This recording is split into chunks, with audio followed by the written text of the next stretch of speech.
Bienvenidos de nuevo a la Deep Dive. Preparados para otro viaje fascinante, porque hoy nos vamos a sumergir en el mundo de Circe, una figura legendaria de la mitología griega que va mucho más allá de la simple etiqueta de diosa, listos para desentrañar los misterios de la hechicera de Ea. Su historia es sin duda una de las más cautivadoras de la mitología griega, llena de magia, aventura y transformaciones desde su linaje divino hasta sus encuentros con algunos de los héroes más famosos. Circe no deja a nadie indiferente. Empecemos por el principio. ¿De dónde surge esta poderosa hechicera? ¿Cuáles son sus raíces? Pues mira, Circe es hija del titán Helios, el dios del sol, una figura imponente que cada día recorría el cielo con su carro de fuego. Su madre, según algunas versiones, fue la Oceanide Perseis, una ninfa del mar. Aunque como suele ocurrir con las historias mitológicas, hay quien menciona otras posibles madres como Asterope o Rhodo. Esas diferentes versiones sobre su madre podrían decirnos algo más sobre la propia Circe. Sin duda. Es fascinante cómo un simple cambio en la genealogía puede añadir capas de significado a un personaje mitológico. Helios, como dios del sol, representa la fuerza bruta, la energía pura, mientras que figuras como Perseis o Asterope, relacionadas con el mar o las estrellas, podrían sugerir una conexión con la naturaleza, con un tipo de poder más sutil y misterioso. Me gusta esa interpretación. Es como si las diferentes madres de Circe reflejaran las distintas facetas de su propio poder. Un poder que, por cierto, tenía su epicentro en un lugar muy especial, la isla de Esa. ¿Cómo era este hogar de la hechicera? Imagínate una isla exuberante, un paraíso terrenal donde la naturaleza campa a sus anchas. En el corazón de esta isla se alzaba el palacio de Circe, una construcción de piedra imponente, pero a la vez hermosa, rodeada de un bosque denso e impenetrable. Leones y lobos domesticados por su magia rondaban libremente, creando una atmósfera a la vez fascinante y peligrosa. Casi puedo sentir la brisa marina, el olor a pino y el sonido de las olas rompiendo contra las rocas. Pero también una sensación de misterio, de que algo mágico está a punto de suceder. Efectivamente, la isla de Ea era un lugar impregnado de magia, un reflejo del poder de su dueña. Y es que Circe no era solo una diosa, sino una maestra en el arte de la hechicería. Hablando de magia, ¿cuáles eran exactamente las habilidades que hacían de Circe una figura tan singular? Circe era una experta en herboristería y medicina y la creación de pociones. Conocía los secretos de las plantas y las hierbas y sabía cómo combinarlas para crear brebajes con efectos sorprendentes. Pero su verdadera especialidad era la transformación. Así, la famosa transformación de los hombres en animales. Exacto. Utilizando su varita mágica, Circe podía cambiar la forma de sus enemigos, convirtiéndolos en animales, a menudo en cerdos. ¿Por qué crees que elegía a los cerdos como forma de castigo? Es una pregunta interesante. Quizá los veía como criaturas sucias e indisciplinadas, un reflejo de la parte más salvaje y animal del ser humano. O tal vez buscaba humillar a sus enemigos, despojándolos de su forma humana y reduciéndolos a simples bestias. Sea cual sea la razón, no cabe duda de que la transformación en cerdos se convirtió en uno de los sellos distintivos de Circe. Y hablando de transformaciones, ¿qué me dices de su encuentro con el astuto Odiseo? Esa sí que es una historia para recordar. Desde luego. El encuentro entre Circe y Odiseo es uno de los episodios más famosos de la Odisea, una batalla de ingenio y magia que ha inspirado a artistas y escritores durante siglos. Pongámonos en situación. Odiseo y su tripulación, tras un largo y peligroso viaje, llegan a las costas de Egea, agotados y hambrientos. Con la cautela que le caracterizaba a Odiseo, decide enviar primero a un grupo de exploradores para reconocer el terreno. Estos hombres, liderados por Euríloco, se adentran en la isla y llegan al palacio de Circe, donde son recibidos con una hospitalidad que pronto se torna en amenaza. Recuerdo que Circe les ofrece un banquete, un festín irresistible, que esconde un oscuro secreto. En efecto, la comida y la bebida estaban impregnadas de un potente hechizo, una trampa sutil para los incautos. Los hombres, sin sospechar nada, se entregan al placer de la comida y la bebida, saciando su hambre y su sed. Y entonces, con un movimiento de su varita y unas palabras mágicas, Circe desata su poder. Y los hombres, en un abrir y cerrar de ojos, se ven transformados en cerdos. Exacto, de valientes guerreros a criaturas gruñonas y serviles incapaces de resistir la voluntad de la hechicera. Solo Euríloco, que desde el principio había desconfiado de la excesiva amabilidad de Circe, logra escapar y regresar al barco para alertar a Odiseo. Qué momento tan tenso. Me imagino la cara de Odiseo al escuchar el relato de su compañero al saber que sus hombres habían caído bajo el hechizo de una poderosa hechicera. Odiseo, como buen héroe, no duda ni un instante, armado con su espada y su escudo, se adentra en la isla dispuesto a enfrentarse a Circe y rescatar a sus hombres. Pero no se enfrenta a este peligro solo, ¿verdad? Hay una intervención divina que resulta crucial en esta historia. Así es. En su camino hacia el palacio de Circe, Odiseo se encuentra con Hermes, el mensajero de los dioses, una figura conocida por su astucia y su velocidad. ¿Y qué papel juega Hermes en esta historia? Hermes, compadecido por la situación de Odiseo, le advierte del peligro que corre y le entrega una planta mágica llamada Moli, un antídoto contra los hechizos de Circe.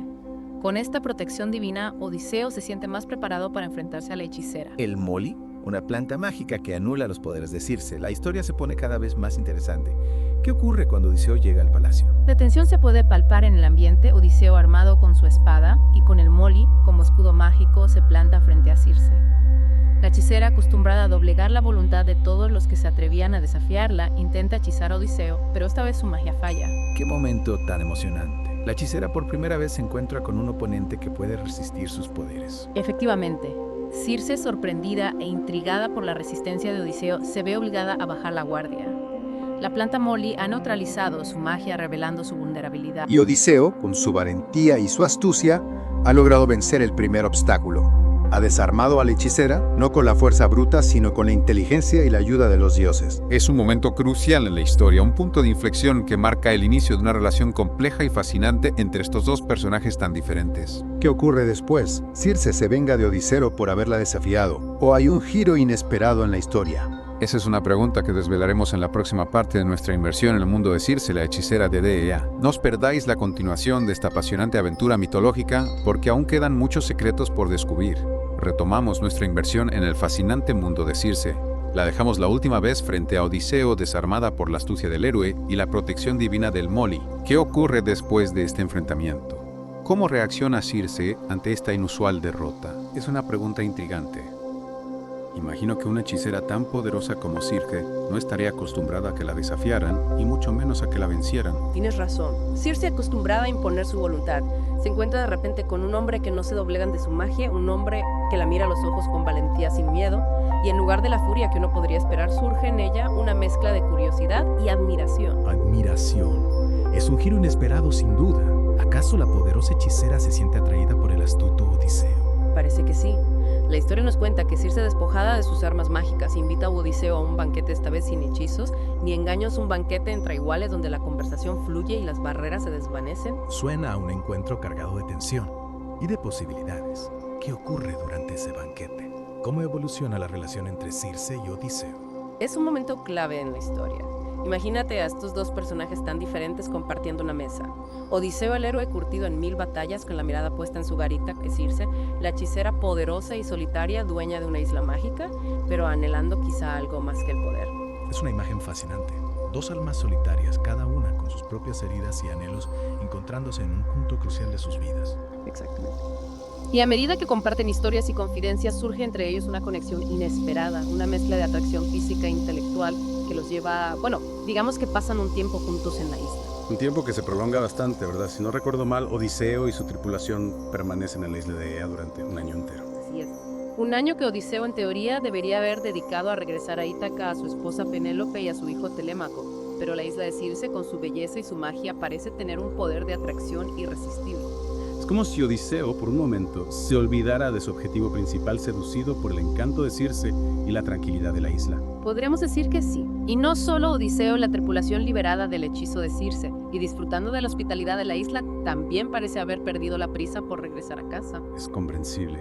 Después de tantas aventuras y peligros, la isla de Ea debía parecerles un paraíso. Pero ¿qué ocurre con Circe? ¿Cuáles son sus sentimientos hacia Odiseo? La mitología no nos da una respuesta clara. Algunos autores sugieren que Circe se enamora perdidamente de Odiseo, viendo en él al hombre que podría romper su soledad y darle la felicidad que tanto anhela a otros. Sin embargo, la describen como una mujer calculadora que utiliza sus encantos para retener a Odiseo en la isla y aumentar su propio poder. Dos visiones muy distintas de un mismo personaje, una romántica y apasionada, la otra más fría y estratégica. Es la magia de la mitología, ¿no crees? Nos permite imaginar diferentes interpretaciones, explorar las distintas facetas de un personaje. Al final, cada lector o cada oyente puede construir su propia imagen de Circe, basándose en los fragmentos de información que nos han llegado a través de los siglos. Me gusta esa idea. No hay una única verdad, sino múltiples lecturas de una misma historia. Pero volviendo a Odiseo, ¿qué ocurre al cabo de ese año? ¿Cómo se resuelve esta situación tan peculiar? Bueno, al final el deber llama a la puerta a Odiseo a pesar de la atracción que siente por Circe, y la comodidad de la isla no puede olvidar su hogar, su familia, su reino. Es el héroe que debe regresar a pesar de las tentaciones y los obstáculos. ¿Cómo reacciona Circe ante la decisión de Odiseo? con una mezcla de tristeza y comprensión según algunas versiones, entiende que Odiseo tiene un destino que cumplir, un camino que debe recorrer, y en lugar de retenerlo a la fuerza, decide ayudarlo en su viaje de regreso a Ítaca. Es un gesto noble por su parte, a pesar del dolor que le causa la partida de Odiseo, decide ayudarlo, guiarlo en su camino. ¿Qué tipo de ayuda le ofrece? Circe, con su vasto conocimiento de los mares y sus peligros, le revela a Odiseo las dos rutas posibles para regresar a Ítaca, dos rutas ambas llenas de peligros y desafíos que pondrán a prueba el valor y la astucia del héroe. Dos caminos, dos destinos, la trama se complica. ¿Qué nos puedes contar sobre estas dos rutas? ¿Cuáles son los peligros que acechan a Odiseo en cada una de ellas? Esa es una pregunta que nos lleva al corazón de la aventura, a los desafíos que debe superar Odiseo para regresar a casa. Pero antes de adentrarnos en esos peligros, vamos a hacer una pausa para recuperar fuerzas en la próxima y última parte de nuestra inmersión. Exploraremos las dos rutas propuestas por Circe y descubriremos qué destino le depara al astuto Odiseo. Dos caminos, dos destinos. Sí. La trama se complica. ¿Te acuerdas de cuáles eran esas opciones y qué las hacía tan temibles? Claro, cómo no. Circe, con su conocimiento ancestral de los mares, le ofrece a Odiseo la elección entre dos rutas, cada una con sus propios peligros. La primera implicaba navegar entre las temibles rocas errantes, se las conoce también como Symplegades. Eran gigantescas masas de piedra que chocaban entre sí, de forma impredecible, eran capaces de pulverizar cualquier barco que osara adentrarse en su dominio. ¡Qué imagen tan aterradora! Los marineros debían de temblar de miedo solo de pensar en quedar atrapados entre esas rocas implacables. Un verdadero desafío para cualquier navegante. Sin duda. Era una ruta que ponía a prueba el temple incluso de los navegantes más experimentados. Pero la segunda opción, aunque a primera vista pareciera menos amenazadora, pues ocultaba peligros igual de letales. La segunda ruta no era la que atravesaba el estrecho de Messina. Si no me equivoco, ese lugar tenía muy mala fama. Exacto. El estrecho de Messina era el hogar de dos monstruos marinos de terrible poder, Escila y Caribdis. Escila, una criatura con 6 cabezas, cada una armada con hileras de afilados dientes, acechaba desde lo alto de un acantilado, lista para abalanzarse sobre cualquier barco que pasara cerca. Y Caribdis, un monstruo marino que personificaba la furia del mar, creaba remolinos insaciables, capaces de engullir naves enteras. Menudo panorama. Entre las rocas que aplastan y los monstruos que devoran, la elección no parece fácil. ¿Qué consejo le dio Circe a Odiseo? ¿Había alguna forma de superar esos peligros? Circe, que conocía bien la naturaleza de estos monstruos, le aconsejó a Odiseo que se enfrentara a Escila, el monstruo de las 6 cabezas. Le dijo que aunque perdería a algunos de sus hombres, sería la opción menos arriesgada en comparación con la posibilidad de que Caribdis engulliera toda la nave. Una decisión difícil, sin duda. Sacrificar a algunos hombres para salvar al resto. Un dilema moral que refleja la dureza de la vida en el mar, ¿no crees? Y la complejidad de las decisiones que debía tomar un líder como Odiseo. Efectivamente. La historia de Odiseo es un reflejo de la lucha constante del ser humano contra la adversidad, la necesidad de tomar decisiones difíciles, incluso dolorosas, para alcanzar un bien mayor. ¿Y qué camino eligió Odiseo finalmente? ¿Siguió el consejo de Circe? Sí. Odiseo, haciendo gala de su prudencia y su capacidad de sacrificio, optó por la ruta que le ofrecía mayores posibilidades de supervivencia. Atravesó el estrecho de Messina, enfrentándose a la furia de Escila, y aunque perdió a 6 de sus hombres, logró escapar de las fauces de Caribdis y continuar su viaje hacia Ítaca. Una victoria agridulce, sin duda. La alegría de escapar de una muerte segura, empañada por la pérdida de compañeros. Así es. La Odisea nos muestra que el camino del héroe no está exento de sacrificios y pérdidas. Es un viaje de aprendizaje, de superación, pero también de dolor y renuncia. Y después de superar este último obstáculo, ¿qué fue de Odiseo?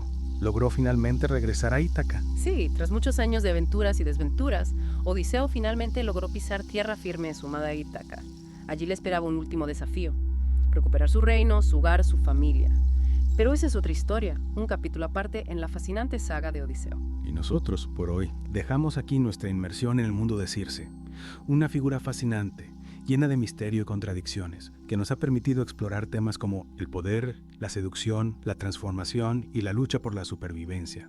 Una figura que nos recuerda que la mitología no es solo un conjunto de historias antiguas, sino un reflejo de nuestras propias pasiones y dilemas, un espejo en el que podemos vernos reflejados a nosotros